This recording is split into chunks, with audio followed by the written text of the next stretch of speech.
आज की इस वीडियो में मैं तुमको बताऊंगा कि कैसे तुम्हें कंप्यूटर का एग्जाम अटेम्प्ट करना है। लेके आया हूं बहुत इंपॉर्टेंट टिप्स तुम्हारे लिए जिससे तुम अपने बहुत अच्छे मार्क्स स्कोर कर सकते हो।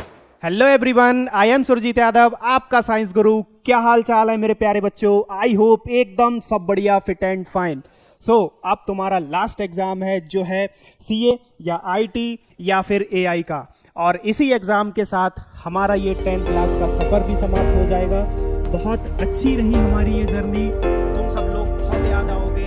आई होप तुम सब लोग भी भूलना नहीं। चलो डोंट गेट इमोशनल, बात करते हैं एग्जाम के बारे में। तो बेटा ये एग्जाम तुम्हारा बहुत ज्यादा इंपॉर्टेंट होने वाला है, क्योंकि अगर मान लो जो तुम्हारे 5 मेन सब्जेक्ट हैं उनमें से किसी एक सब्जेक्ट में तुम्हारे मार्क्स कम आते हैं तो उसको रिप्लेस करके वहां पर तुम कंप्यूटर के मार्क्स को ऐड कर सकते हो और अपने टॉप 5 सब्जेक्ट्स में कंप्यूटर के मार्क्स को ऐड करके ओवरऑल परसेंटेज को अच्छा बना सकते हो। साथ ही साथ एक बेनिफिट और भी है, अगर मान लो तुम किसी एक सब्जेक्ट में फेल हो जाते हो तो उस सब्जेक्ट को रिप्लेस करके कंप्यूटर को ऐड कर सकते हो और कंप्यूटर के मार्क्स के बिहाफ पर तुम पास हो जाओगे।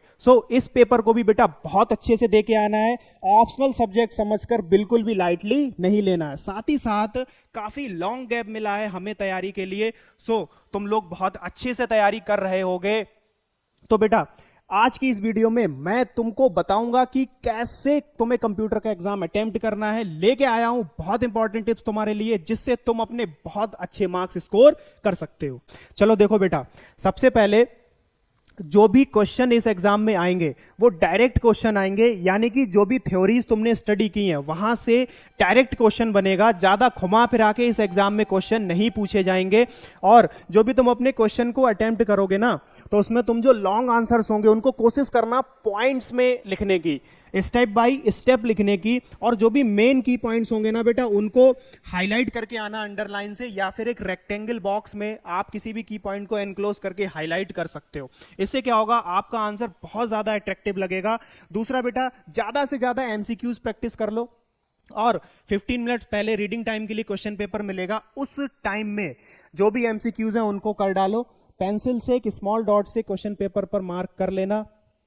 तीसरा बेटा, जो इंटरनल चॉइसेस हैं उनको भी आप उसी रीडिंग टाइम में सिलेक्ट कर लेना कि कौन सा क्वेश्चन हमें अटेम्प्ट करना है। और इस वाले एग्जाम में तुम्हें ज्यादा से ज्यादा इंटरनल चॉइसेस देखने को मिलने वाली हैं, खास करके एआई और आईटी वाले एग्जाम में बेटा ज्यादा से ज्यादा इंटरनल चॉइसेस मिलेंगी। सपोज दैट अगर 8 से 10 क्वेश्चन है तो उसमें से तुम्हें 5 या 6 अटेम्प्ट करने हैं। लास्ट और मोस्ट इंपॉर्टेंट थिंग जो है बेटा, फ्लो चार्ट। ठीक है, देखो अब कई सारे क्वेश्चंस ऐसे होंगे जहां पर तुम अपने आंसर्स को स्टेप बाय स्टेप लिखोगे, तो लॉन्ग थ्योरी में, लॉन्ग पॉइंट्स में लिखने की बजाय ना तुम जो मेन बातें हैं उनको स्टेप बाय स्टेप लिखना। और कैसे लिखना, एक फ्लो चार्ट बना के लिखना। फ्लो चार्ट क्या होता है, देखो उसके लिए मैं एक एग्जांपल लेकर के आया हूं।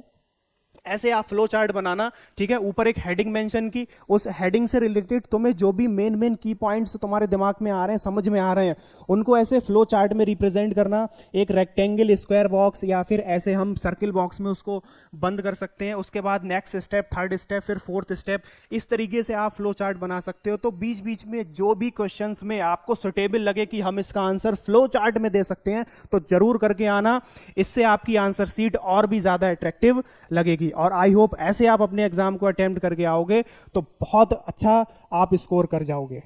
और मैं जानता हूं तुम सबने अपना बेस्ट टू बेस्ट ही दिया, लेकिन फिर भी अगर 1-2 पेपर खराब हो गए तो हताश मत होना, निराश मत होना दोस्तों, क्योंकि कुछ पेपर खराब हो जाने से जिंदगी खराब नहीं हो जाती। 10th की परसेंटेज खराब आने से कोई तुम्हारा कैरियर खराब नहीं होता, क्योंकि ये लाइफ का तुम्हारा कोई लास्ट एग्जाम नहीं था जो तुम्हारे कैरियर को डिसाइड करता।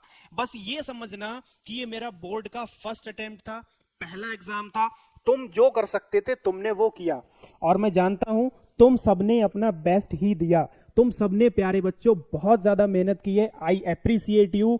और आगे भी ना तुम अपने रिजल्ट को, अपने मार्क्स को किसी दूसरे से कंपेयर मत करना, क्योंकि ऐसा अगर तुम करोगे ना तो खुद को डिमोटिवेट करोगे। ये कभी मत सोचना कि यार मेरे दोस्त के तो 90% आ गए और मेरे 60% रह गए, ऐसा कभी मत करना, वरना क्या करोगे, तुम खुद को डिमोटिवेट करोगे। और डिमोटिवेट अगर तुमने खुद को कर लिया तो बस यही सोचते रहोगे कि मेरे मार्क्स कैसे कम रह गए, उसके कैसे इतने ज्यादा आ गए। ऐसा मत करना, क्योंकि तुम्हारे जो मार्क्स आए हैं ना वो तुम्हारे अपनी मेहनत के आए हैं। तुम्हारा जो रिजल्ट आया है ना वो तुम्हारी अपनी मेहनत का आया है, तो अपनी मेहनत को एक्सेप्ट करो। आगे और भी एग्जाम आएंगे जहां तुम इससे भी अच्छा, बहुत अच्छा करने वाले हो। फिलहाल इस जर्नी को अब अलविदा करने का टाइम आ गया बच्चों, और ऐसा नहीं है यहीं पर मैं आपका साथ छोड़ दूंगा, आगे भी इसी तरह से आपके साथ खड़ा रहूंगा, कदम कदम पर आपको गाइड करता रहूंगा, 11th में, 12th में और 12th के बाद भी। 10th के बाद बहुत से बच्चों को ये कंफ्यूजन रहेगा कि मैं कौन सी स्ट्रीम चूज करूं, पीसीएम, पीसीबी या फिर ह्यूमैनिटीज, किस स्ट्रीम का क्या स्कोप रहता है, किस स्ट्रीम को चूज करके क्या कर पाएंगे हम, क्या बन पाएंगे, इन सब के लिए आपको गाइड करूंगा। और 12th के बाद भी हम कौन सी फील्ड में जाएंगे, तो हम क्या करेंगे वहां पर, इस फील्ड में कितना स्कोप रहेगा, क्या करना चाहिए क्या नहीं करना चाहिए, वहां पे भी आपको गाइड करता रहूंगा। और आप सबने जो प्यार दिया है बच्चों, उसके लिए दिल से शुक्रिया। सो लाइफ में आगे मूव ऑन करो और अपने गोल्स को अचीव करो। चलो अब सी ऑफ, अब विदा लेता हूं आप सबसे। Okay, tata bye bye and take care.